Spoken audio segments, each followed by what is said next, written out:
Hey everyone, and welcome. Today we're going to dive into a topic that's probably on a lot of your minds right now, getting your very first part-time job. So let's get right into it.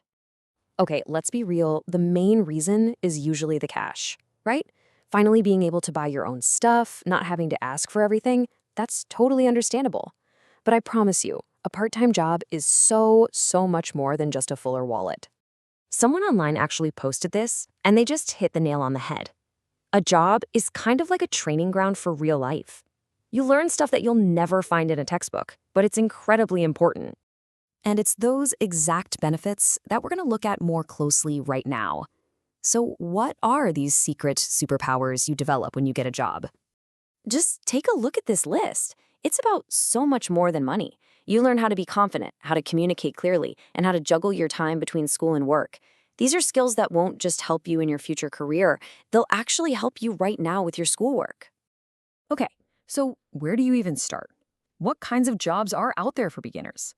Let's take a look at a few typical job ads that you've probably seen something similar to before.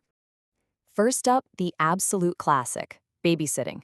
You're looking after kids, taking on a whole lot of responsibility, and the hours often work out really well after school. Or what about this one? A paper route. Yeah, it might mean getting up early or doing a round in the afternoon, but it teaches you how to be reliable and independent. And as you can see here, sometimes you'll read your own bike. Working in food service is also super popular, like helping out at a local cafe. Here, you learn how to deal with customers and, more importantly, how to stay friendly even when things get stressful. And this just illustrates it perfectly. Helena works at a cafe, and she doesn't just enjoy it. It actually sparked an idea for her own future. See? A job can also be a source of inspiration. Here's another option, retail, like in a museum gift shop. What's interesting here is that sometimes you need special skills like knowing another language. It's an awesome chance to put your talents to use. And Paula had a great experience too. She likes helping people and being creative. It just goes to show that the right job can be genuinely fun and feel really fulfilling. But it doesn't always have to be one of the classic jobs. Let's switch gears to something a little more unusual and see what else is out there. Are you ready for a few jobs you've probably never even heard of? Because there are some seriously wild and cool opportunities out there. Yep, you read that right. A Lego sculptor. What starts as a hobby in your bedroom can, for a select few, actually become a real profession. How cool is that? Or how about this one? A chocolate consultant. You need a real passion for chocolate and a lot of knowledge about cocoa beans. Definitely a dream job for anyone with a sweet tooth. And for the adventurers out there, a Shark Tank cleaner. Okay, this one is definitely not for the faint of heart, but it shows that jobs can be anything but boring.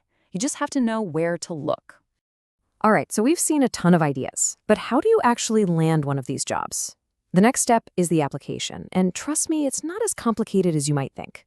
It basically comes down to 3 simple steps. First, you read the job ad really carefully. Then, you figure out exactly what they expect from you. And finally, you find out how they want you to apply. Let's look back at the examples from the ads. So what do they require? Sometimes it's about fixed hours. You have to ask yourself, does that even fit with my school schedule?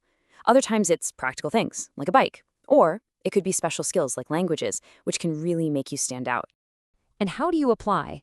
That's also usually right there in the ad. Sometimes they want you to just call. Other times you might need to stop by in person. Or, for bigger companies, send an email with a resume. The most important thing is just go for it. So that brings us to the end, and back to our original question. What is the real payoff of a part-time job? This quote from a tutor really sums it up perfectly. She was unbelievably happy for her student when he got a job offer. It's about that feeling of pride and accomplishment when you've achieved something on your own. You just can't put a price on that. So here's the bottom line. Your first job is a huge milestone. It gives you valuable experience, it makes you proud, and it's the first step into a new and exciting chapter of your life. And now it's your turn. Think about it. Whether it's a classic job or something totally out there, what would be your personal dream start? Thanks so much for tuning in, and I'll see you next time.